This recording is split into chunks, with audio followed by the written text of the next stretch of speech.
O Sindicato das Escolas Particulares terá até a próxima segunda-feira para apresentar um posicionamento sobre a proposta do Ministério Público e Procon de Londrina sobre descontos nas mensalidades. Vamos falar ao vivo então com a Heloísa Pedrosa, que tem mais detalhes.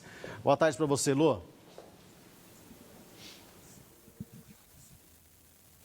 Boa tarde, Cid. Essa reunião entre o Sindicato das Escolas Particulares e os diretores das unidades, de Londrina, acontece amanhã à tarde. É o início, então, da definição dessa proposta para um desconto nas mensalidades e também os valores para quebra de contrato. Ontem teve uma reunião no Ministério Público, também com o Sindicato das Escolas Particulares, o Procon, e o Promotores pediu uma recomendação, dizendo aí da preocupação com a qualidade do ensino, que agora é online, e definindo que cada escola teria, poder para decidir qual será o valor do desconto. O Procon, que esteve presente, o diretor executivo Gustavo Richa, recebeu uma série de reclamações de pais, pedindo uma flexibilidade nesse momento de pandemia em relação aos valores das mensalidades e também alguns denunciando uma multa muito alta para quebra de contrato.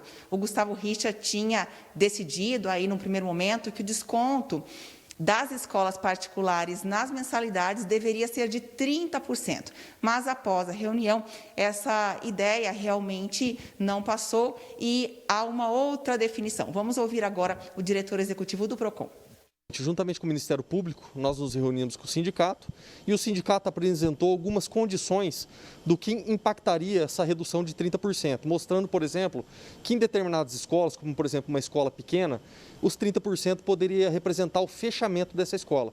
Então, como o objetivo do Procon não é prejudicar, não é o fechamento, mas sim dar condições para que os consumidores não se endividem e tenham condições melhores em cima da pandemia, nós fizemos uma contraproposta, uma nova proposta ao sindicato, juntamente com o Ministério Público, e demos um prazo até a próxima segunda-feira para que eles possam analisar com todos os membros do sindicato e dar uma resposta final. Seria analisado a capacidade de cada consumidor, se o consumidor está trabalhando ou se ele continua trabalhando e teve o salário reduzido. Então vai ser analisado caso a caso. Então cada consumidor, dependendo da sua situação, pode ter uma forma e um desconto diferente sendo analisado a sua condição. Bom, agora eu estou aqui com a Alderi Ferrarese, que é presidente do Sinep, o Sindicato das Escolas Particulares, e ele vai explicar para nós. Então, uma avaliação positiva dessa reunião, cada escola agora com o poder de definir qual o valor do desconto, é isso? Sim, a reunião ontem foi bastante produtiva e de bastante bom senso por parte do Ministério Público, com o doutor Miguel Sogaiar e também do Procon, pelo doutor Gustavo Richa, e prevaleceu o entendimento de que a aplicação de um desconto linear inviabilizaria muitas escolas, à medida de que há uma diferença em cada escola, e dentro de uma mesma escola também nós temos diferentes segmentos, portanto, com condição financeira diferente.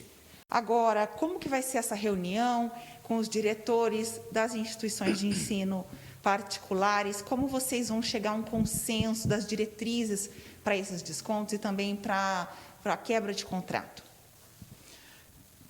O doutor Miguel fez uma recomendação bastante extensa, com muitos detalhes, que serão trabalhados amanhã nessa live que faremos às 14 horas com os diretores das escolas de Londrina. E foi bastante enfatizado por ele também, pelo Procon, de que a escola buscasse meios de ter um entendimento junto com a família. Lembrando que não há a obrigatoriedade da concessão de um número, não tem esse número mágico, como você mesmo até já falou. Vai ficar liberado para a escola, no entendimento com a família, do estabelecimento de um eventual desconto, que poderá variar de acordo com cada realidade que nós tenhamos. A previsão é que essa proposta seja apresentada já na semana que vem. Só para a gente dar aí uma data, um prazo para esses pais. Quando a situação deles começa a ser negociada? Nós temos prazo até segunda-feira da semana que vem para apresentar para o Ministério Público o entendimento das escolas. Por isso, a live que faremos amanhã às 14 horas, para que já busquemos para que cada escola busque a sua alternativa e possamos até na segunda-feira estar comunicando o Ministério Público a respeito desse detalhe. E os pais vêm em seguida, como que fica isso? Sim, aí cada escola vai fazer contato com seu pai, ou cada pai vai fazer contato com a escola, porque também pode ser que a escola tenha algumas particularidades em relação a algumas famílias que precisarão ser ajustadas, né? E também tem um dado aí alarmante, né, Alderi, da questão das demissões. Então, quer dizer, não há um prazo ainda definido para as escolas voltarem às atividades, mas tem algumas já que estão com listas de demissões prontas. Sim, infelizmente é a realidade.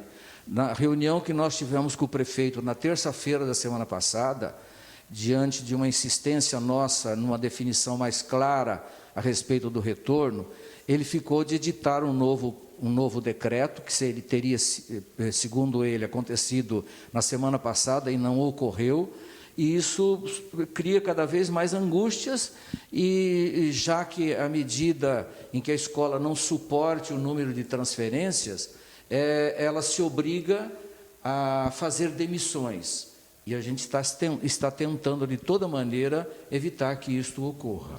Eu agradeço as informações, Alderi. Então, essa polêmica em torno aí das mensalidades está prestes a acabar. Tem reunião já essa semana, uma definição vai ser passada ao Ministério Público na semana que vem. E quanto à qualidade do ensino, há também uma proposta de uma espécie de reposição de aulas, né, o máximo que for possível nas escolas particulares. Cid. Ok, Elô, obrigado pelas informações. Tá? E daqui a pouco a Heloísa Pedrosa continua falando desse assunto, né, sobre o ponto de vista dos professores da rede privada no meio de toda essa polêmica. Já já ela retorna aqui ao vivo no nosso Tarobá Notícias.